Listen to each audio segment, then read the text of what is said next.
За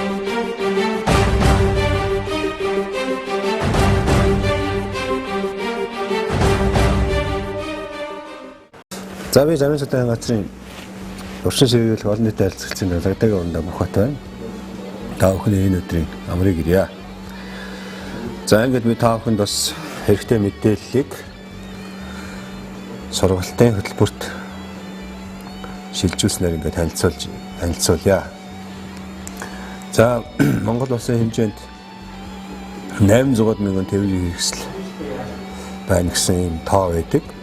За энэ 800 мянган тээврийн хэрэгслийн бидний ярьдаг буруу зөв өрөөлтэйгээр ингээд ангилаад үзэх юм бол 48.8%, 384,215 зөвхөлтэй өрөөлтэй тийм ээ бидний ярьдаг зөв талтай. За баруун буюу буруу талтай өрөөлтэй 51% нь эзэлт юм байна. 51% нь эзэлт юм байна. За цагдаагийн байгууллагын албаа агч одоо 2016 оны 10 сар замын цагдаагийн алба гэж байгуулагдаад ингээд 523 хүний оронтойтой болсон байгаа.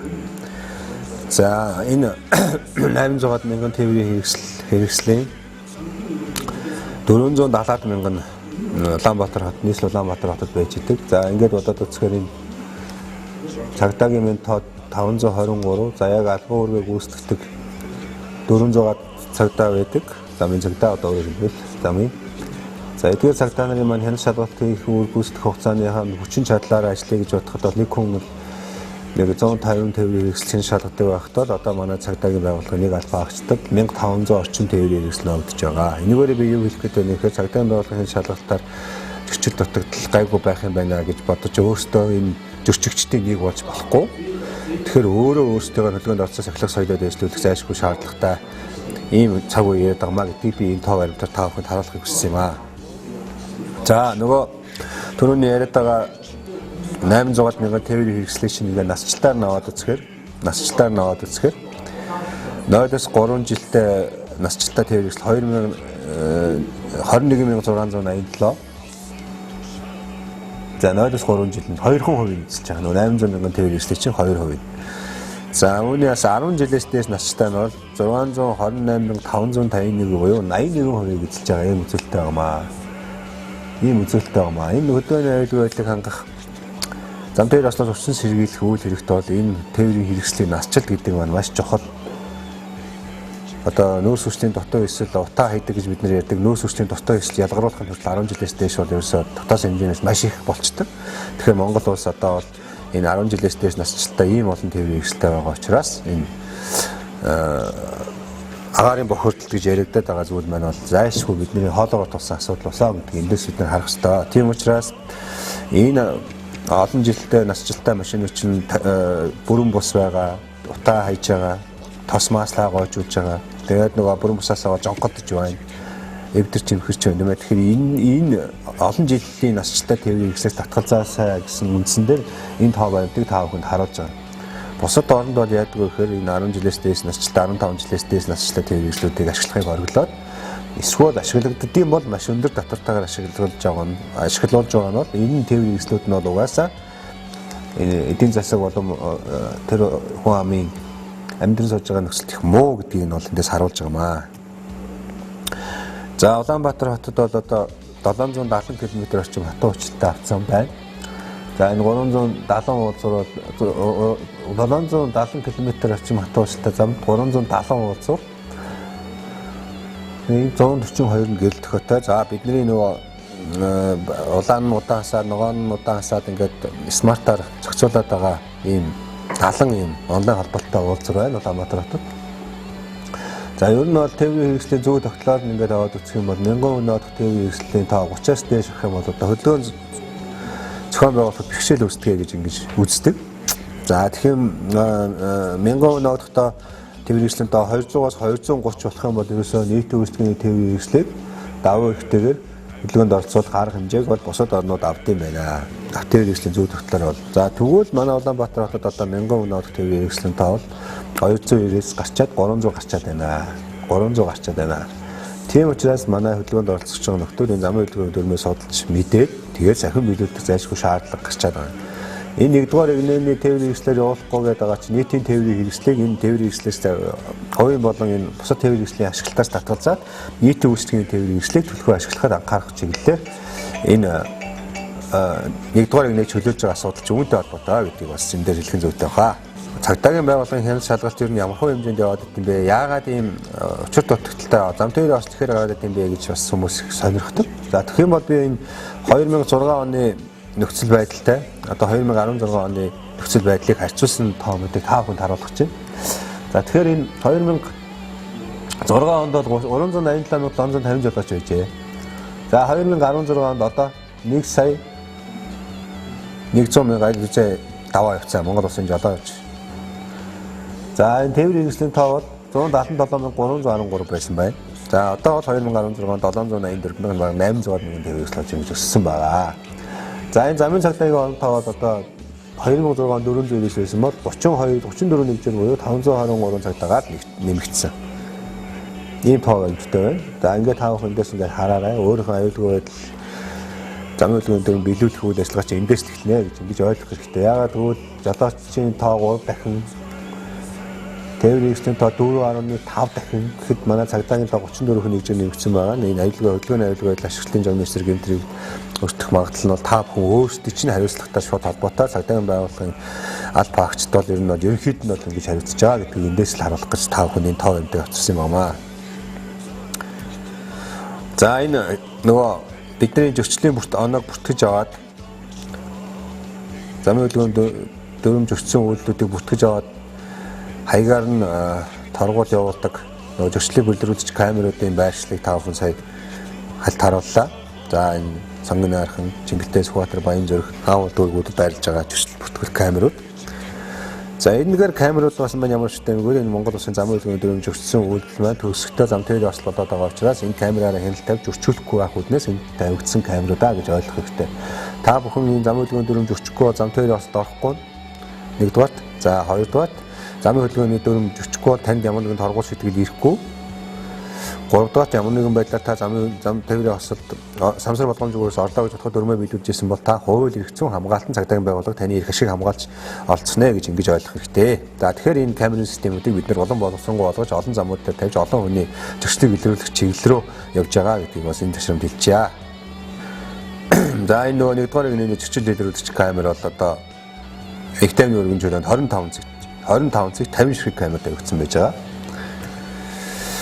За ер нь бол энэ Монгол улсад бүртгэгдээд байгаа зам тээврийн ослыг зөвхөн Монгол улсын асуудал юм болов уу гэдэг ингээд хараад үзэхээр энэ бол Монгол улсын асуудал биш ээ. Энэ олон улсын хэмжээний асуудал болсон гэдэг нь энэ нэгдсэн үндэсний байгууллагын ерөнхий ассамблегийн 64 дараа 255 дугаар тогтоолоор бол замын хөдөлгөөний аюулгүй байдлын жил болгон одоо тунхагласантай салшгүй холбоотой 2020 он хүртлийн асуудлыг бол одоо замын хөдөлгөөний аюулгүй байдлыг хангах нас барсан гэмтсэн үний тав 50% бууруулах хэмжээд болгож нэгдсэн үндэсний байгууллага зарласан байгаа. За манай Монгол улс бол үүнд нэгдэн орсон байгаа. За энэ зам тээврийн осол гэдэг энэ эрсдэлтэй хүчин зүйл энэ Монгол улсын замын хөдөлгөөний аюулгүйн хууль дүрмж өрчиж байгаа энэ үйлдэл энэ ерөөсөө нэг өдөр тутмын хөдөлгөөнд оролцоо явж байхдаа энэ анхаарч мэдэхгүй байгаа, сахилахгүй, хариуцлахгүй байгаа энэ үйлдэл маань юу болгоод байна гэхээр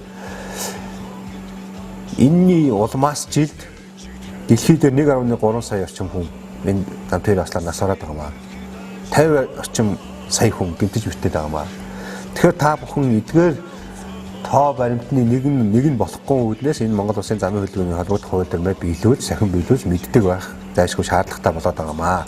За яг энэ чиглэлээр ингээд явсаар байгаад ингээд энэ дээр ямар нэгэн арга хэмжээ авахгүй иргэдэн ингэж өөрийнхөө ухамсарт үйл ажиллагааг дээшлүүлэхгүй бол энэ явсаар байгаад дэлхийн үхэлд хүргэж байгаа тэргүүлэх одоо бол 20 шалтгааны 8 дугаарт явж байгаа.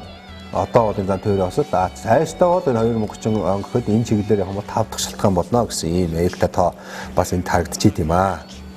За энэ зам тээврийн осол иргэн дуудлага. За энэ саяны энэ хариуцлагагүй сахилахгүй байдал. За саяны энэ Монгол улсын замын хөдөлгөөний мэдхгүй байдал, биелүүлэхгүй байгаа байдлуудаасаа болоод нөгөө насжилтны хэтэрсэн тээврийн хэрэгслүүд ингээд энэ хүртэл ярьсан нөгөө шалтгаануудын улмаас за одоо жилд ийм их хэмжээний осол гэмтэл гардаг байна.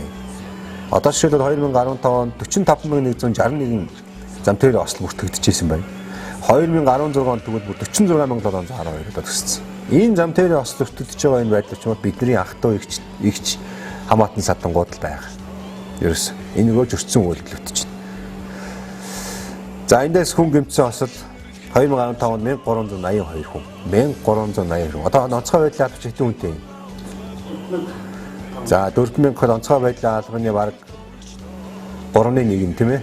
Энэ жилд ингээд зам тээврийн ослоор өртөөд ингээд дахид дутуу болоод бидний юмс гарч яана гэж ойлгох. Энэ зам тээврийн ослоос болж байгаа шүү. Зөвхөн зам тээврийн ос бусад шалтгаануудыг оруулаагүй. За тэгвэл одоо амь нас нөхөрсөн хүмүүс бас байна. За ангууд 2015 онд энэ зам тээврийн ослыг саяны зөрчин зүйлүүдээс болоод 556 амнаас алдчихжээ одоогийн байдлаар.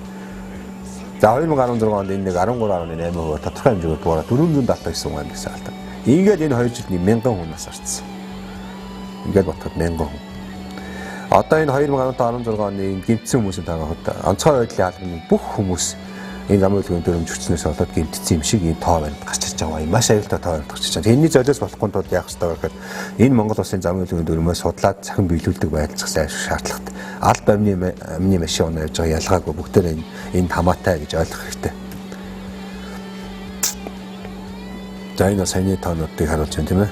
За мөн одоо энэ түрүүний 479 нас орсон хүнийг ингээд аваад үсгээр бид нэр орон нутгийн замд зөвхөн цагдаад цэнд шалгуулах гэж явж байгаа юм шиг сэтгэлээр хөдөлгөөний хурд төрүүлдэг тийм ээ.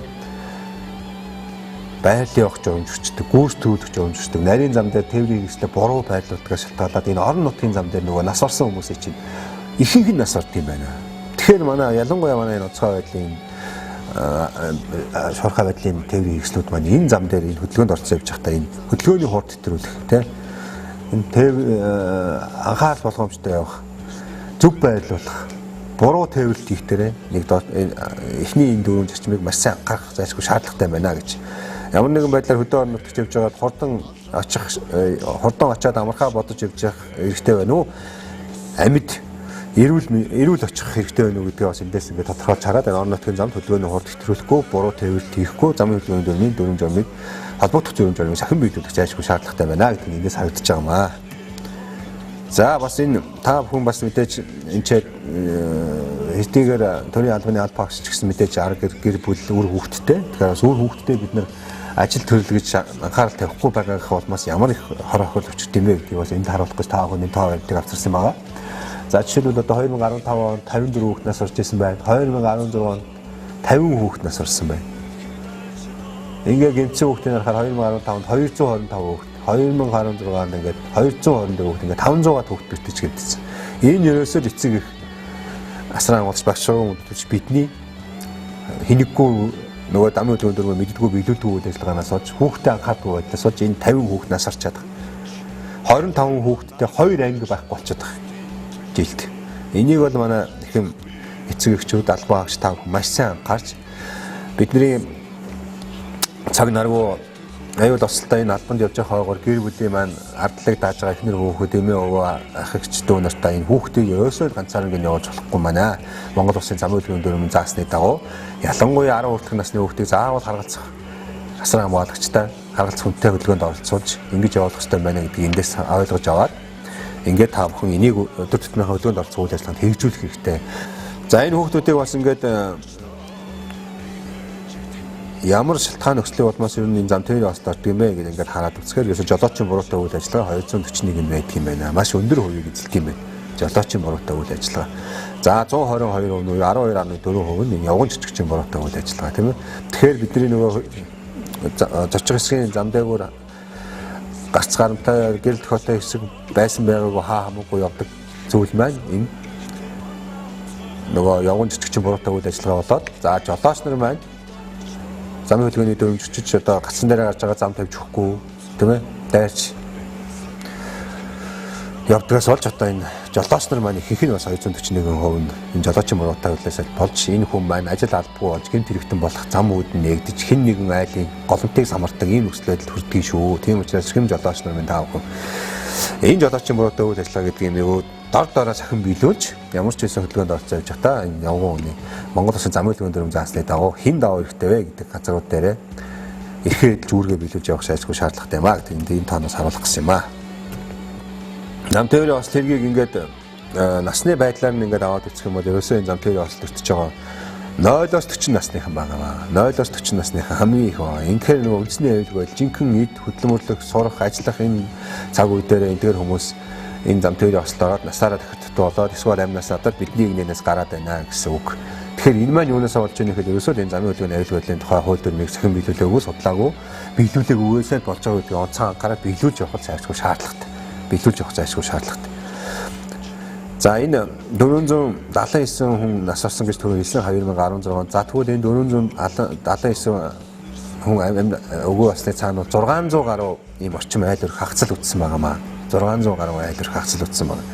За энэ 1247 хүн гэмтэж мэртэж их баг хэмжээгээр гэмтэж мэртээд дахиад одоо нөгөө хөгжлийн бэрхшээлтэй иргэдийн игнээр орно гэх юм. 1500-аад айл өрхийн ар гэр ингэж голомт нь ийм уутгар гоногт автсан байгаамаа. За тэгээд мэдээж энэ 2 тав нэмэлт ингээ 2000 гаруй хүмүүсийн иргэн жолооч нар таавхан байна. Гэмт хэрэгтэн болж ажил албагүй ар гэрээд хичээх боломжгүй болсон ийм харамсалтай тоо гарч байгаамаа. Тэгэхээр энэ тоог яагаад хэлээд байна гэхээр энэний золиос болж болохгүй. Энэний золиос болохын тулд ерөөсөө Монгол Улсын замын хөдөлгөөний дүрмээ биелүүлдэг. Ямар ч тохиолдолд яаж сандарч хөдөлгөөнд оролцдог, аюулгүй байдлаа хангаж хөдөлгөөнд оролцдог ийм л өсөлт байдал байх ёстой гэдгийг хэлэх гээд байгаа. За энэ дээрх тоон судалгаанаас ингээд харахад Монгол Улсын үндэсний аюулгүй байдал аюулын харангуй бэлдэж байгаа нь дэлхнээ харж болох юм байнамаа. Дэлхнээ харж байгаа. Бидний цөөхөн монголчууд ундаас жилдээ сагас мянгаас илүү тоогоор хүн амьд учраас алдаж байгаа бол энэ бол ерөөсө тахлал энэ дэлхийн нөгөө 2 дугаар дайны төгсгөл Японтой байлцсан дайнд гэхэд манай 293 хүнээд алдсан байдаг. Тэгвэл ингийн цагт бид нар одоо зөвхөн энэ зам тээврийн ослыг сахин биелүүлэг өгөөс болмоос ийм олон хүний амь насыг алдаж байгаамаа. Энэний золиос болохын тулд энэ Монгол Улсын замын хөдөлгөөний дүрмээ биелүүлж хөдөлгөөнд оролцох шаардлагатай гэдгийг хэлж байгаа.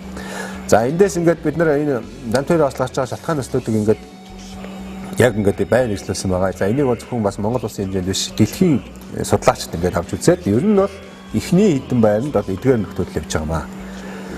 5 хүн анхаарах. За 1-р согтурал хондооны зүйл хэрэгсэлтэй хөдөлгөөнд оролцох бол 1-р номерт явж байна. За 2-р тээврийн хэрэгслийн хурд төтөрүүлэх байна. За 3-р хамгаалах бүс хамгаалтын тусгай зорилтын судал хамгаалтын малгай хэрэгжилж хөвшөөгүй энэ байдал бол 3-р байна. За бүрэн бус тээврийн хэрэгсэл орж байгаа. Техникийн бүрэн бус ашиглалтын хугацаа дууссан тээврийн хэрэгсэл. Өөрөөр яриад байдаг 10 жилээс 20 жилээс дээш насчтай тээврийн хэрэгсэлтэй хөдөлгөөнд оролцохтой байгаас энэ болж байгаамаа. Энэ болж байгаа. Давтах хүчин зүйл нь бол энэ явган жижигчийн буруутай үйл ажиллагаа байгаа шүү. Явган жижигчийн буруутай үйл ажиллагаа. Явган жижигч нар маань зорчих хэсгийн хаа сайгүй явдаг, жолооч нарыг айлга сандраадаг. Ийм байдлаас энэ ихний 5 байранд явж байгаамаа. Тэгэхээр манай ихэнх хөдөлгөөнд оролцогч ихэнх жолооч та бүхэн байна бол энэ 5 зүйлийг бол өдөр тутмын хөдөлгөөнд оролцохдоо онцгой анхаарч за цааш энэ 5-аас цаана бол өшөө бас 80 гаруй ийм замын хөдөлгөөний аюулгүйлийн тухай хангах зөрчлүүд байдаг. За эдгээр зөрчлүүдийг бол гаргахгүй байх чиглэлээр анхаарч явах хэрэгтэй гэдгийг хэлэх гээд байна. За одоо та бүхэнд энэ 2015 оны 9 сарын 1-ээс мөрдөгдөж чиглэсэн шинэ хуулинд яагаад үндсэн энэ хуулинд ийм өөрчлөлт хэрэгцээ гарсан бэ гэдэг энэ шалтгааныг хэлье. За энэ 96 онд батлагдсан энэ өмнөх замын хөдөлгөөний аюулгүйлийн тухайд одоо тухайн хуулиуд 6 удаагийн нэмэлт өөрчлөлт орсон байдаг юм байна. За тэгээд анх энэ хууль батлагдаж байсан үеийн замын хөдөлгөөний нөхцөл байдал одоо мэдээж ирсэн өөрчлөгдсөн та бүхэн бүгдээрээ харж байгаа өнөөгийн шаардлага, техникийн дэвшилтэй энэ өөрчлөлт шинжилттэй холбоотой зайлшгүй энэ дүрмэнд өөрчлөлт оруулах шаардсан 2 дахь үндсэн нөхцөл нэг. За хамгийн гол үндсэн концепц нь юу вэ гэвэл ерөөсөө энэ дэлхийн нийтийн жишгт нийцүүлсэн байгаа энэ хуулийг. За энэ хууль маань өөрөө юу зохицуулдаг вэ? Энэ хуучин хуулиуд маань ер нь зүгээр ингээ нөхөндөө ингээ хараад үзэхэд жолооч чиглэл жолоочтой харилцсан харилцааг зохицуулж ирсэн юм шиг ингэж явж байна. Тэгвэл бол энэ бол зөвхөн жолоочийн асуудал биш юм байна. Энэ бол ерөөсөө энэ бүхэл бүтэн системийн асуудал юм байна. Энд дээр хүн автомашин, зам, орчин байгууламж, эрх зүйн орчин бүх юм хамаардаг юм байна гэдгийг энэ хуулийн гол үндэслэл баримтлал нь болгож өгсөн. За мэдээж хамгийн сүүлд нь бол ухамсарт үйл ажиллагаагаараа хүмүүс маань замын хөдөлгөөний дүрмээ биелүүлэхгүй бол энэ төр маань албадлагаар амнаас эрүүл мэндийг хамгаалах чиглэлээр нөгөө оногдуулдаг шийтгэл хариуцлагыг баг зэрэг нэмэгдүүлсэн ийм хууль болсон юм аа. Яагаад энэ оногдуулдаг шийтгэл хариуцлагыг нэмэгдүүлэхээр үтсэн бэ гэвэл энэ торгуул замын хөдөлгөөний дүрм зөрчсөн үйлдэл нь төгсгөхдөө зам тээврийн ослуулж байгаа гэж би хэлсэн. За ингээд энэ зам тээврийн ослыг урьдчилан сэргийлэхэд цагдаагийн байгууллагын алба авчирчаад арга хэмжээ тооцож байгаа энэ хэлбэр нь ерөөсө хүмүүс нөлөөлөхөө байлсан байсан. 5,000 төгрөгөөр торгуулчаад хүн бол дараагийн зөрчлөө гаргаад явж идэг ийм нөхцөл байдал үүссэн байсан учраас энэ хуулийн концепцэнд хариуцлагын чангадах өгөх юм орсон юм аа гэж. За түрүүний миний ярьжсэн нөгөө шалтгаан нөхцлүүдийн маань ингээд Улаанбаатар хотод ингээд аваад үзэх юм бол байна шүү дээ. Улаанбаатар хотод аваад үзэх юм бол номер 1 номерт нь энэ уулзар гарц нэвтрэх журам зөрчиг гэдэг энэ зөрчил нэгдүгээр тавьж байгаа. Уулзар гарц нэвтрэх журам зөрчиг. За та бүхэн мэдчихэж байгаа. Бид нар нэг маш их яаж хөдөлгөөнд оролцдог. Уулзар дээр мэдээ төвчөө саадлал үүсэн замын хөдөлгөөн дээр 12-2-оор зохицуулсан. Орохыг хориглоно гэж заасан багт манайхан бол ерөөсө сүлжилтээр л яриад идэх. За энээсээ болж энэ зам тээврийн ослын Улаанбаатар хотод 70-80% нь гарч байгаа. 70-80% нь гарч байгаа. Ингээд энэгээр сэтгэл санаа, эд материал тийм хохирд очиж байгаа. Арайч нэг одоо энэ уулзгаас нэвтрүүлж байгаа дээр бүр ноцтой нь бол нас орж байгаа. За нэг ноцтой ноцгуунууд нь болохоор ерөөс ингээд эд материалын хохирд учраад байгаа шүү. Тэгэхээр энэ уулзгаас нэвтрэх журам гэдэг манай ихэн жолооч та бүхэн хөлөөнд оролцож явахдаа онцгой анхаарах хэрэгтэй. За хоёр дахь хүчин зүйл нь Улаанбаатар хотод игнэ байр болгоомжтой. Бид нар Монгол Улсын замын хөдөлгөөний дүрмээр байрж байгаа энэсээс гарахыг хориглоно, игнэ байр өөрчлөхийг ялангуяа замын эрчим ихтэй үед бол өөрчлөхийг хориглоно гэж заасан байхад энийг зөрчсөн үйлдэл маань маш их байдаг. Одоо та бүхэн бүгдээрээ мэдчихэв. Ингээл явж байгаа игнээс гараад орж явж байсан машин гинт ингэж миний игнээр орж ирж тарж гарч ирээд энэ нөхцөл байдлууд чинь нөгөө игнэ байр буруу эзлэх. Энэ дээр маш сайн анхаарах хэрэгтэй. Энийг ингэж яарч ингэж бие биенийхээ ордоор нэг машины ордоор орох гэж ингэж явсныхоо ингэж замын хөдөлгөөний дүрм зөрчснийхөө улмаас энэ осол 5250 бат бүртгэгдсэн байж байгаамаа. Энэ маш их өндөр байгаа. За дараагийн дугаарт энэ жолоочийн анхаарал болгоомжгүй гэж Монгол Улсын замын хөдөлгөөний дүрмийн 1.5 дээр заасан байж байгаа. Энэ асуудал байгаа. Энэ жолоочийн анхаарал болгоомжгүй гэж. Энэ маань юу хэлээд байна вэ гэхээр ерөөс анхаарал жолооч бол маш их стресст юм явж идэг. Маш их стресст явж идэг. Одоо тоормос гიშгэ зогсох, гэрлэн дохоогоор зогсох, цагдаа зогсоох юм уртлын тээврийг тоормослох. Эсвэл миний уртлын тээврийг замын хөдөлгөөний дүрм зөрчиг болгон жолооч бол одоо юунд орж идэг? Стресст орж идэг. Тэгэхээр энэ жолоочийн анхаарал болгоомжгүй байдал гэдэг юм энийг зүйлчлээд аваад үзсэн бол энэ маш өндөр тоо байж идэг. Маш өндөр тоо байж идэг. Одоо Монгол Улсын замын хөдөлгөөний дүрмийн 1.5 дээр заасан байдаг. Та хөдөлгөөнд аюул сааттай аюултай байдлаар бий болгож очиж болохгүй гэж заасан байж байгаа. Тэр маань юутай холбоотой юм бэ гэвэл ерөөсөө энэ жолооны үед нөгөө гар утсаар ярих, мессеж ирэх, анхаарал сарниуж бусдтай юм ярих, хит ядарсан үедээ хөдөлгөөнд оролцох. Энэ байдлууд чинь яг энэ зөв заалтанд орж байгаа. Анхаарал болгоомж алдсан нэг үйлдэл маань биднийг энэ зам тээврийн осол хэрэгт аваачиж байгаамаа. Тийм учраас ерөөсөө тээврийн хэсэл давших хөдөлгөөн, ухрах хөдөлгөөн, ерөөсөө хөдөлгөөнд хийж байгаа бол ямар нэгэн хөдөлгөөнд хийж байгаа бол та бүхэн маш өндөр анхаарал болгоомжтой явах хэрэгтэй. Бүх анхаарлаа тэр тээврийн хэрэгслийг хөдөлгөөн зориулагдсан байж байгаа хэрэгтэй. Илүү дутуу өөр утас мотос эхнэр хүүхэд дээш харж хажууд сууж байгаа хүн та ярих ямар шаардлага байхгүй. Тэрнээс болж энэ зам тээврийн осол орж байгаамаа гэдгийг анхаарах. За дараагийнх нь мэдээж зөвхөн хурлааны зүйл хэрэгс үедээ хөдөлгөөнд оролцох. За энэ асуудал бас маш өндөр үеж идэг. Хүнийг заавал зам тээврийн осолд эрсдэлд авчиж идэг ийм хүчин зүйл учраас энэ зөвхөн тээврийн жолоодох явдал бол байж таарахгүй жолоочд. За тэгээд 5 дугаар байранд нь хот төтрүүлсэн нөхцөл байдал явж байна. Энэ онголдож байгаа. Энэ үхэж байгаа. Олон олноороо үхэж байгаа. Энэ 479 хүн насаараад байгаа. 550 хүн насаараад байгаа. 50 хүүхэд насаараад байгаа чинь ерөөсөө энэ хоттой холбоотой. Ямар ч замд хот төтрүүлж болохгүй. Одоо суурингийн гаднах зам 80 км-гээ заасан байж хат манай нөхдөд 100-120 км цагийн хурдтай л байна. 100 км цагийн хурд хэтрээд эхлэх юм бол бидний нөгөө ярьдаг хамгаалалт бүс гэдэг тэр бүс маань хүртэл энэ автомашин үүсгэх деформацийн хүчний үйлчлэлээр тэр хамгаалтын чадвараа алддаг. Тэгэхээр ерөөсөө та 100 хурд хэтрүүлээд явах юм бол амь нас эрүүл мэнд чинь огорно л гэж ойлгох. Тэгэхээр ерөөсөө энэ хурд хэтрүүлэх байдал дээр ерөөсөө хурд хэтрүүл таахгүй. Суурингийн доторх зам 60 км гэж хэдийгээр заасан байдаг боловч та бүхэн маань суурингийн гадах замд бас нөгөө нэг заалтан 60 нөгөө заалт нь болохоор хөдөлгөөний хурдыг ачиж аваачаа байгалийн цаг уурын нөхцөл байдал зэрэгс хамааруулж сонгож явна гэдгийг энэ өдөр тутмынхаа хөдөлгөөнд орцсон үедээ анхаарах хэрэгтэй. Анхаарч тохируулж явах хэрэгтэй. Заавал 60 биш.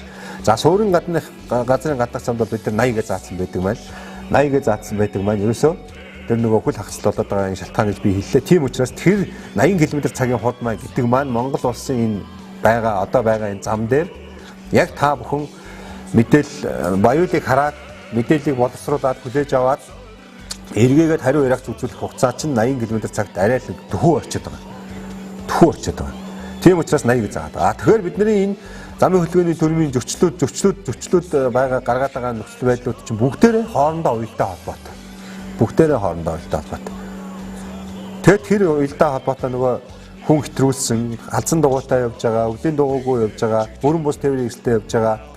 үзэгдэгч чинь хязгаарлагдсан хөшиг цонх хийцэн явж байгаа хурд төтрөөс явж байгаа болгон чинь нэг цэг төвлөрөөд эн чинь зам тээвэр ослолоод хүн амнасаа авдаад байгаамаа гэдгийг онцгой анхаарч энэ суурин гадрын гаднах замд 80 суурин доторх 60 тэгээд тэр дотроо жолооч тээврийн иргэний хөдөлгөөний нөхцөл байдал ачиж аваа ачаа байгалийн цагуураас хамаарч хөдөлгөөний хурдыг сонгож явна гэдгийг та бүхэн байнга санаж сэдэж явах хэрэгтэй. Сургуулийн орчимд орчичээд би 60 км/цагийн хурдтай явах эрттэй хөө ингээд давхид байж болохгүй нөхцөл байдал одоо үүссэн байгаа. Тийм учраас та бүхэн энэ хурд төрүүлсэн гэдэг юм дээр маш анхаарах хэрэгтэй. За энэ саяны миний яриад ирсэн нөгөө уулзрагаас нэвтрэх журам те хөдөлгөөний зам хөдөлгөөний дүрмийн 12 дугаар бүлэг. Энэ дээр манайхны зөрчдөг юм бол ерөөсөө ойлгомжтой. Хөндлөн замаас орж ирсэн тээврийн хөдөлгөөн саад болоход төгжил саатал бий болсон үед бол уулзалт орохыг хориулнаа гэж заасан байхад манай нөхдүүд бол ерөөсөө дараагийн зөвшөөрөгдөх тохио өөр гэрэл дээр асгаа нөгөөд бол түрүүчийн ирсэн хүн маань энэ жолоочоо гэж зогсож зам тавьж өгөхгүй гэдэг шалтгаанаар тэр гэрэл тохио руу яваа орчдөг. Ингээд уулзаараа хаагаа зогсчдөг. За тэнгуут нөгөө талын эсрэг талын хөдөлгөөнд орж байгаа хүмүүсийн зөвшөөрөгдсөн гэрэл асдаг. Тэдгээр хүмүүс явах нөхцөлгүй бас чихээр ороод зогсчдөг. За тэгэхээр нөгөө ахаад нөгөө талын гэрэл асгаар ингээд уулзаар маань гацчих. А энээсээ болж ингэж бие биенийхээ урдуур орох ёсноос болж нөгөө хажуу хоорондын зай болон хажуу хоорондын зай баримтлах журмаас болж ингэж зам тээврийн гэмтэрэг үлдэхтэй хүний амьнаас төрөнг тохироод байгаамаа гэдэг эндээс анхаарах хэрэгтэй. За нөгөө байрлалын явах журам гэж энэ дээр түрүүн гарч ирж байсан тийм ээ бас 2 дахь хүчин зүйл байсан. Томоохон хүчин зүйл. За энэ бол бас анхаарахгүй байхаа аргагүй нэг юм хүчин зүйл байгаад байгаа юм. За энэ дээр та бүхэн ингээд зам хөдөлгөөний дэрмийн 8 дугаар бүлэг дээр юугаа заасан байдаг вэ гэхээр ерөөсөө жолооч нь урдаа тээвэр зогсоход түүний мөрөхгүй хажуудах тээвэр эслэх шүрхгүй байх хэмжээний хоорондын болон хажуугийн зай хөдөлгөөний урдаас хамааран сонгож явна гэдгийг маш их хүчтэй болсон. Ерөөсөө яаж ч нэг машины урдаар орох, хоёр машины урдаар 2-3 секундын зайтай ингэж хүний урдаар орох гэж явж байгаад энэ зам хөдөлгөөний дэрмийн зөвчлөлт гараад байгаамаа. Тэгэхээр энэ дээр манай нөхдүүд тийм юм бити хийгээрээ. Яаж ч хурдан очсондоо биш амьд ирүүл очих нь хамгийн чухал гэдгийг түрүү би хэлсэн байгаа. Тэгэхээр энэ тал дээр та бүхэн энийг бол маш сайн анхаарах хэрэгтэй. За одоо бас манайхны нэг асуудал толгойдог нэг юм байдаг л та. Жишээлбэл Монгол улсын замын хөдөлгөөний дүрмээр эсрэг хөдөлгөөнтэй хоёр игний замд гүйс төрүүлэх буюу тойрон гарах бос тохиолдолд эсрэг ус сөрхийг хоригдно гэж. За энэ сөрх тохиолдолд бид нар ямар арга хэмжээ аваад байгаа гэхээр энэ сөрсөн тохиолдолд заяагалчгүй зам тээврийн ослол гарч байгаамаа. Тийм зам тээврийн ослолд аваачдаг ийм зөрчил учраас бид нар энэ дээр их хасах арга хэмжээ авч байгаа цагдаагийн байгууллага. Тэгэхээр та одоо хоёр игний зорчигчд гүйс төрүүлэх бос тохиолдолд орсон байх юм бол эрхээ асуулнаа гэж ойлгох хэрэгтэй. За мөн одоо бид нар нэг тэмдэглэггүй зорчих хэсгүүдээр одоо зорчих хэсгийн гадуур байдлаар ялгахдахгүй болсон засвараа орцсон айлцсан юм үед яаж явах вэ гэхээр тэмдэглэлээр тодорхойгүй бол тухайн игнэний зүүн гар талын дахь тэн хагсыг эсрэг хөдөлгөөнөөр ойлгосон тоосноо гэдэг энэ зам хөдөлгөөн дөрмийн зүйл зат баримтлагддаг шүү. За манайхны бас нэг мэддэг гэж сарилж явдаг мөртлөө мэддэггүй нэг юм хэдэн юмнууд байт юм аа. Энийг бас та бүхэн ингээд харуулчих гэж бодоод энэ зургийг авчирсан юм байна. За одоо Монгол улсын хэмжээнд энэ байж байгаа ашиглагдаж байгаа зам харгуугийн зургуудыг бид нар авчирсан байж байгаа. За эсрэг хөдөлгөөнтэй 2 игнээ зорчих хэсэг гэдэг маань энэ. Эсрэг хөдөлгөөнтэй 4 игнээ зорчдог зам гэдэг маань ерөөсөө энэ. Зам эсрэг хөдөлгөөнтэй 4 игнээ. За бид нар энийг бодохоор сөрөг хөдөлгөөнтэй 2 игнээ зам, сөрөг хөдөлгөөнтэй 4 игнээ гэж яриад байдаг. За тэгвэл энэ сөрөг хөдөлгөөнтэй 4 игнээ зам, сөрөг хөдөлгөөнтэй 2 игнээ зам гэж ерөөсөө байдаггүй байх нэ. Сөрөг хөдөлгөөн ямар тохиолдолд байдаг вэ гэхээр сөрөг хөдөлгөөн гэдэг маань энэ 3 игнэтэй зорчих хэсэгтэр хамаардаг байх нэ. Өөртөө та нар товшоод үзээрэй. Энэ миний хичээл явахаас өмнө энэ манай орж байгаа багш нар бас асуух хэрэгтэй. Сөрөг хөдөлгөөнтэй энэ ямар хөдөлгөөнтэй хэдий игнээ зам бэ гэдэг хэдэн жолоочин сөрөг хэдэн эсрэг гэж хариулах нь гэдгийг бас харчихсан зүйтэй баха. За түрүүний нөгөө нэг игнэний тоо тэмдэглэлээр тодорхойлоогүй эсрэг хөдөлгөөнтэй зам гэдэг маань энэ. За ингэсэн байх бол энэний 50% эсрэг хөдөлгөөнд зориулж тооцноо гэсэн зам хөдөлгөөний дөрмийн зүйл затыг энэ дээр баримтлаа явах нь зайлшгүй шаардлагатай. За энэ нөгөө нэг хурдны талаар юм байна тийм ээ. За согтууруулах хундааны зүйл хэрэгсэн үедээ хөдөлгөөнд оролцсон. Согтууруулах хундааны зүйл хэрэгсэн үедээ тээврийн хэрэгслээр хөдөлгөөнд орцох нь ерөөсөө таны амьдрал танд ачигдж байгаа иргэдийн амьнаас эрүүл мэнд ерөөсөө шууд нөгөө ертөнцид очино гэж манайхан ингэж ойлгож санал сэтэж энэ согтууруулах хундааны зүйл хэрэглэхээс татгалзах хэрэгтэй. За хурд бол би яг түрүү хэлсэн байгаа. Мөн адилхан яг энэтэй адилхан. Одоо би та бүхэн ингээд ганцхан ийм жишээ авч юм хэлье. За одоо та бүхэн ингээд туршилт хийгээд үзээрэй. Хажуудаа телефон утсаа тавиад мессеж ирүүлээд утсаа аваад утсаа онгоолгоод мессеж хараад уншихгүй хараад тавиарай. Ингээд үзэхэд хэдэн секунд орж. Хэдэн секунд орж би үзэр. За тэгвэл 50 км/цагийн хурдтай явж байгаа тээврийн хэрэгсэл 1 секундэд 14 м газрыг тоолдог. За та одоо уцаа аваад нээлээ, авлаа. Нээлээ, харлаа, тавилаа 4 минут, 4 секунд, 5 секунд, 10 секунд бол. За тэгвэл 50 км/цагийн хурдтай явж байгаа 3 секунд 41 м газар. 3 секунд. А таны энэ үйлдэлд бол 10 хэдэн секунд болж байгаа. Та бүхэн дуршаад үзье. Энгүүд хэдэн метр яг энэ чинь ингээд геометрийн ингээд апослогтой явчихнаа. Тэгэхээр хэдэн метр болох нь тодорхой болохоор энэ хөдөлгөөний үед гар утсаа ашиглах, эсвэл одоо хажуу талынхаа үнэтэй буу халах, янз янзын үйлдэл хийх, анхаарлаа сарниулах маань ямар хор ашиглалтай юм бэ гэдгийг та бүхэн эндээс ерөөсөө харж байна. Эндээс ерөөсөө харж байна. 50 км/цагийн хурдтай жарчиход явган жарчигч аим өргөх магадлал 85% байдаг юм өслөд харагдаж шít. Тэгэл энэ хурдыг 30 км/цагаар бууруулахад уг магадлал 10 хүрэхгүй хуваар ингэж багасдаг. Ийм статистик тоо байгаамаа. Тийм учраас энэ хөдөлгөөний нөхцөлд анхаарлаа ерөөсөө ийш тийш сарниуд таав. Ерөөсөө болохгүй. Яагаад болохгүй гэдэг нь яагаад цагдаа зогсоогоо та ингээд сая авцаар яриа явж чинь та хажуутлага өмнө маргаа явж чинь ингээд хилээд байгаа гэдэг чинь энтэй холбоотой. Та хэн нэгэн хүнийг амнасаа нөхөрөчөөд өөрөө шоронд орох гэдэг байгаа. Таныг урьдчилан сэргийлж байгаа үлээд үлдлээ гэж ингэж харж ингэж ойлгох хэрэгтэй. Ер нь бол 20-30 км/цагийн хурдтай явж байгаа хүн мөргүүл тэр хүнд өхгүй байх магадлал 90% байдаг. За энэ хурд нэмэгцээр байгаад 50-60 болоод тэр хүндийн мөргүүл нөгөө хүнд өөхөх магадлал 90% болж өөрчлөгддөг шүү. Гэдгийг манайхан энэ хурдан дээр онцгой анхаарч хөдөлгөөнд оролцох хэрэгтэй. За цаашаа явъя.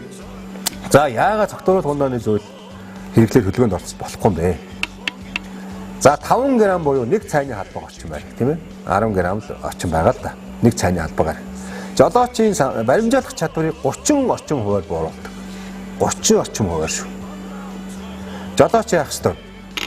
Жолооч ямар нэгэн байдлаар ядраагүй байх ёстой. Эрүүл байх ёстой. Даралт нь хэвэн байх ёстой. Стресс тороогүй байх ёстой.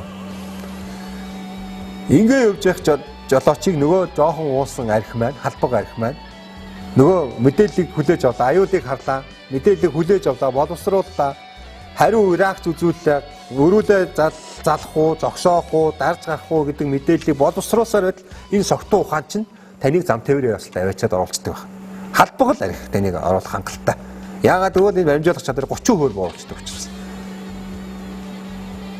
За ийм учраас л одоо энэ арх согтууруулах хундааны зүйлийг хоригддаг байх нэ. Энэ чинь зөвхөн 5 г дээр нь ядаж цаашаа ингээ 25 г болох юм бол сэтгэл хөдлөлийг бий болгоод нөө жолооч онгорч хөөрөө давхаад өөрийгөө магтаад ингэж байгаа зам тээврийн ослордог ч юм уу. Ийм нөхцөл байдлууд ингээ нэмэгддэг юм байна. Тэгэхээр Монгол улсын хэмжээнд бол одоо 20 промил гэж 0.5% цусан тахтил спиртээр ингэж явж байгаа. За бусад орнд бол янз янз байдаг. Энэ тоо. За ер нь бол ихэнх орнууд бол энийг 0 болгоё. 0 болгоё гэсэн. Яагаад гэвэл энээсээ энэ согтуу уулах хундааны зүйл хэрэгсэн үедээ тээврийг жолоод хоббигоос нь олж өөрөө шоронд орж өрөөлийг алж болохгүй гэдэг ийм үндсэн концепц баримтлагтай явд юм аа. За дараагийн дугаар та бүхэнд хэлэх гээд байгаа нэг юм аа нөгөө түрүүний бидний ярьдаг парк шинжилтийн маань 50 гаруй хувийг эзэлж байгаа бурууталтай өрөлттэй тээврийн хэрэгсэл. За энэ маань бас зам тээврийн ослог гарах нэг шалтгаан нөхцөл болж байгаа гэдэг нь энэ дээрс харагдаж байгаа юм аа. Энэ зөвлөлтөй тээврийн баруун гартаа Монгол улс замын хөдөлгөөний баруун гартлын дүрмтэй баруун гарталтай өрөлтөй бидний ярьдаг зөвлөлтөй өрөлтөй тээврийн хэрэгсэл гэдэг маань яг аюулыг харах энэ өнцгөн гэрлийн туслалын өнцгөн маань зөв байдаг. Аюул руу тусгагдсан байдаг. Энэ гадна талд аюул байгаа гэсэн байдлаар тусгагдсан байдаг. За тэгвэл нөгөө Япон улсд үйлдвэрлэсэн бурууталтай өрөлтөй тээврийн хэрэгслүүд маань гэрлийнхэн тусгал мэдээж зүүн талаа гэрэл түлхэхээр ингэж зохион байгуулагдсан байдаг. Учраас жолоочийг л гэл болон хөөс замын хажуудалд явж байгаа аюул объектыг та бүхэн харагдуулахгүй ингэж зохион байгуулагдсан байдаг юм байна. Тийм учраас энэ бурууталтай өрөлтөй тээврийн хэрэгслийн баруун гарталтай өрөлтөй тээврийн хэрэгслийг ашиглах явцдаа энэ дээр анхаараач гэдэг энийг зөвлөмж болгож хөргүүлээд байгаа юм ээ. За нөгөө нэг бас та бүхэнд ингээ анхаарлахад энэ кисионын гэрэл гэж яриад байгаа. За энэ нөгөө гэрэл маань яг техникийн дэвшлэлт технологи яг стандартын дагуу гаргагдсан шаардлага хангасан энэ гишүүний гэрэл бол объектыг харах орчныг гэрэлтүүлэх сайн талтай. За тийм боловч яг стандартад таараагүй юм шаардлага хангахгүй юм гишүүний гэрлүүд тавиад байгаа одоо Монгол улсын хэмжээнд зөндөө байгаа. Тэгэхээр эдгээр гэрлүүд яадаг вэ гэхээр нөгөө объектыг аюулыг таавахад харагдуулах нөхцөлийг багасгачд юм байна. Багасгачд юм байна. Одоо энэ стандартын гэрэл бол яг ингээд тусгалан зөв ингээд харуулдаг ийм чадвар та хараад аюулаас өрчлөн сэргийлэх боломжтой бол энэ гишүүний гэрэл бол бусад лед гэрлүүд бол ерөөсөө нөгөө объектыг чи сарниулт юм байна бүр. Баримжаалах чадварыг чи алдагдуулт юм байна. Харагдах нөхцөлийг чи бууруулт юм байна. Ихэм жолооч нараа. Нөгөө хурд хэтрүүлээ явж байгаа шин таач одоо жишээлбэл ингээд 100 гаруй одоо градусын өнцгөр ингээд талбайг хараа явж тэр хурд ингээд 60 70 80 90 100 болт тусам таны нөгөө харах талбай өнцөг чинь багасаар байгаа та сүүлдээ 30 градусаар хардаг болоод тэгэл ийм муу гэрэлтэй байх юм бол яг хүн дээр залах нөхцөл чинь бүрдэж байна л гэж ойлгох хэрэгтэй. Тэгээд түрүүний миний яриад байгаа та нарыг хурд хэтрүүлж болохгүй энэ ашиглалтын жоромж өрцсөн тээврийн хэрэгсэл янз янзын гэрэл гээгээ тавьж болохгүй замын үеийн дөрөмж дөрчиж болохгүй гэдэг байгаа чинь ерөөсөө энэтэй холбоотой шүү гэдгийг анхаарах хэрэгтэй. За бидний нэр төрийн баталгаа болж явдаг одоо хөлс сүчийн мөнгөө цуглуулж ээж авдаг. За тэгээ зарим нь зээл өөр янхан тавьж ээж авдаг энэ нэр төрийн баталгаа болдог тээврийн хэрэгсэл маань энэ замын үеийн дөрөмж өрчснөөс болж яг ийм болж байгаа маа. Та бүхэн нэг цагдаагийн байгууллагын өрсөн сэргийлэх одоо замын тээврийн ослоор өрсөн сэргийлж байгаа нөхцөл байдал маань ерөөс энээс л өрсөн сэргийлээд байгаа. Та бүхэн энийг л анхаарах хэрэгтэй. Ийм л болчихж байгаа. Бадсан цааш шиг. Энэ дотроос бол таны аймнаас эрүүл мэнд амь гарна гэсэн тооцоо байхгүй. Тэгэхээр өөрөө ч байхгүй болно. Нээд төрөнгөө ч ийм болгоно гэсэн үг. Саяны энэ гаргаад байгаа зөрчлүүдийг гаргасныхаа улмаас. Тэгэхээр энэ дээр манайхан маш сайн анхаарах хэрэгтэй.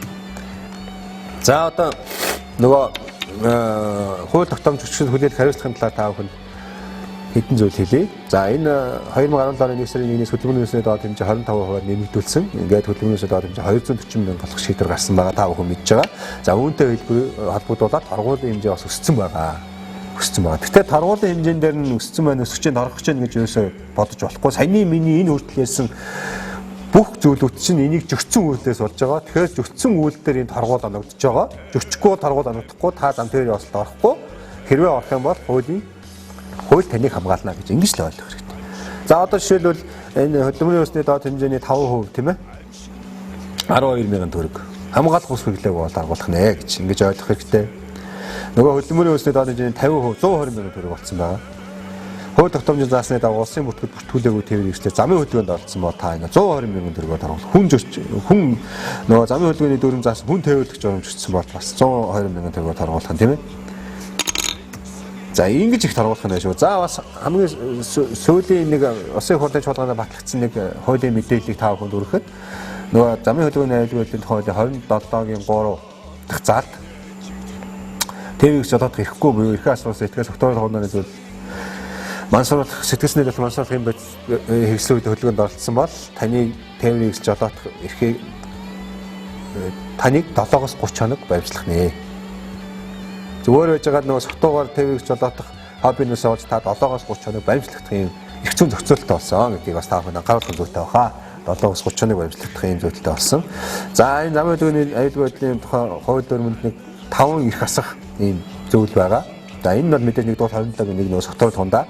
За хоёрдугаар 27-гийн 4 гээд нөгөө согтуур тундааны зүйл хэрэгсүүдэд тээврийг жолоодоод эрхээ асуулсан этгээдүүд бол 3 жил хүртэл хугацаагаар эрхээ асуулаад ингээд 30 хоног хүртэл баримтлах ийм өндөр шийтгэлтэй байгаа.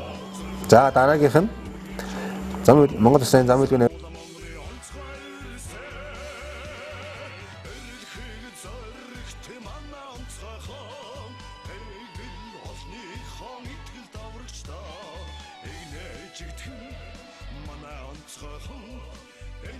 би мэдчихвэл энийг сүрхгүй байх боломжтой. Тийм учраас эсрэг ус сөрөх гэдэг бол ерөөсөө таныг амьнаас эрүүл мэндийн чинь эсэлтэй аваачих шүү гэдгийг анхаарад сүрхгүй байх хэрэгтэй. Хэрвээ сүрсэн бол та бүхэн цагдаагийн байгууллага зам тээврийн ослолд орохгүй цагдаагийн байгууллагын шалгалтаар та бүхэн сүрж байгааг илэрчүүл эрхээ асуулаад өнгөрөх нь байна. Илэрхгүй бол та зам тээврийн ослолд орох нь байна л гэж ойлгох хэрэгтэй. За замын хөдөлгөөний дараагийн дөрөвдүгээр замын хөдөлгөөний дүрм засаж жолооч тээврийн хэрэгслийн хурдыг зөвшөөрөгдсөн хязгаараас 50% хэтрүүлсэн бол гэж. 50-аас дээш хувиар хэтрүүлсэн байна. За ингээд та бүхэн тооцоолоод үзээрэй. Улаанбаатар суурин газар жолооч 50 км 60 км цаг уртаа явах ёстой. За ингээд 50%-аас дээш хэтрүүлнэ гэдэг маань та 90 км цагийн тэр шуудтай дэмжин гаргын зам ярамгийн зам хөдөлгөөнд орцоо явж байгаа юм бол таны эрх зүйнээс хасагдах нэ гэж ингэж ойлгох хэрэгтэй. За хамгийн сүүлд хийх асж байгаа нэг зүйл нь улсын бүртгэлийн хуурамч дугаар бүхий тээврийгчлэр хөдөлгөөнд орцож байгаа юм тохиолдол байх юм бол таны эрх ямар нэгэн юугаар жил хасагдах нэ гэж ингэж ойлгох хэрэгтэй. За одоо онооны системийн талаар тавч та бүхэнд хэлье.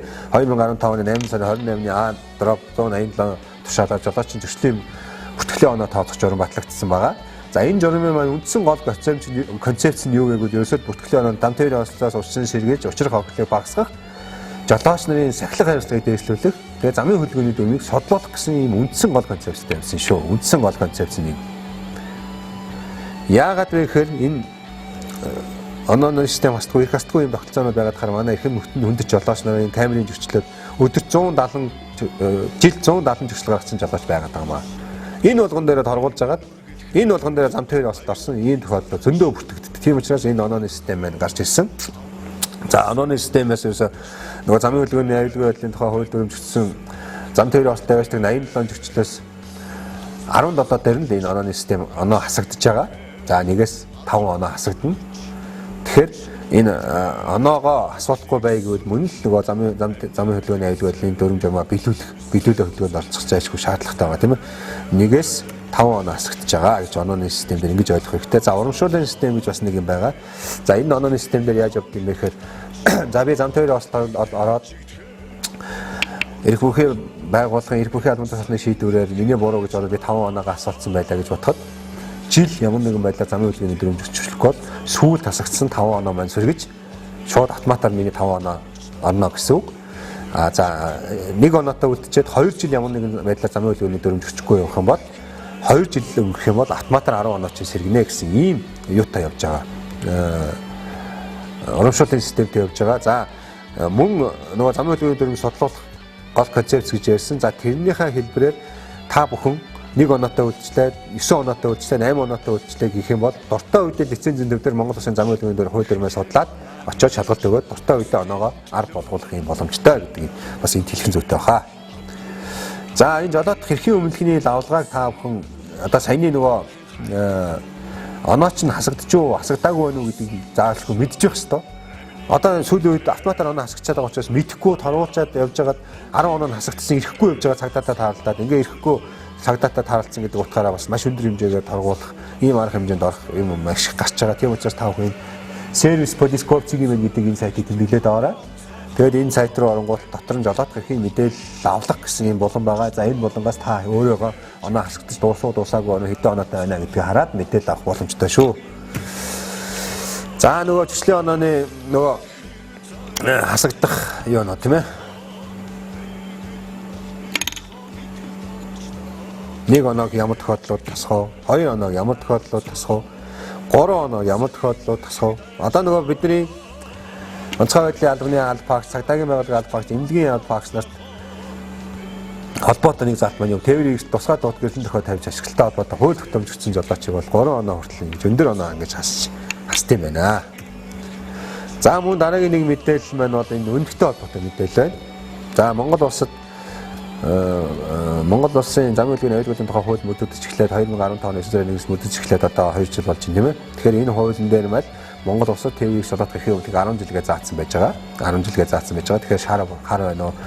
Саарл байна уу? Хамаагүй ерөөсөө тухайн тээврийн эрсдэл жолоодох эрхийн өмнөх 10 жилийн хугацаа дууссан бол зайлшгүй солиулах шаардлагатай байна гэдгийг та бүхэн бас ойлгох хэрэгтэй.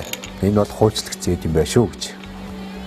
За мөн сүүлийн одоо бид тэр камерын зөрчлийн талаар та бүхэнд бас хэлсэн. Энэ камерын зөрчил маань сүүлийн үед яадаг болсон бэ гэхээр нөгөө татвар даатгал онцлогоонд ороогүй тээврийн эрсдлүүдийг зөрчлийн камер маань илрүүлвэл шууд одоо аягаар автоматар торгуул очдог ийм систем шийдсэн байж байгаа. Тийм учраас та бүхэн аль амны айлц тээврийн эрсдэлтэй явж байсан юм даа.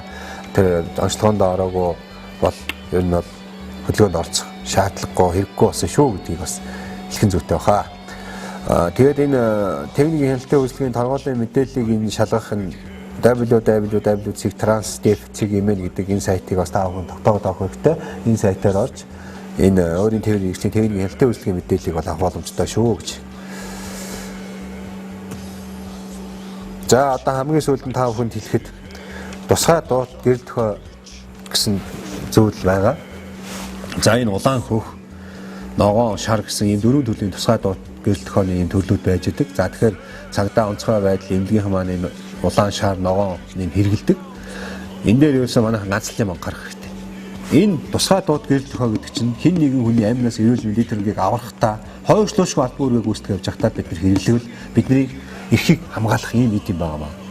Энэ тусгай доод улаан хөөх ногоогийн гэрэл тохионууд чинь Монгол Улсын замын хөдөлгөөний дүрмийн баг бүх зүйл заалтыг зохицуулагчийн тохионоос бусад бүх заалтыг зөрчих эрхийг олгочихж байгаа.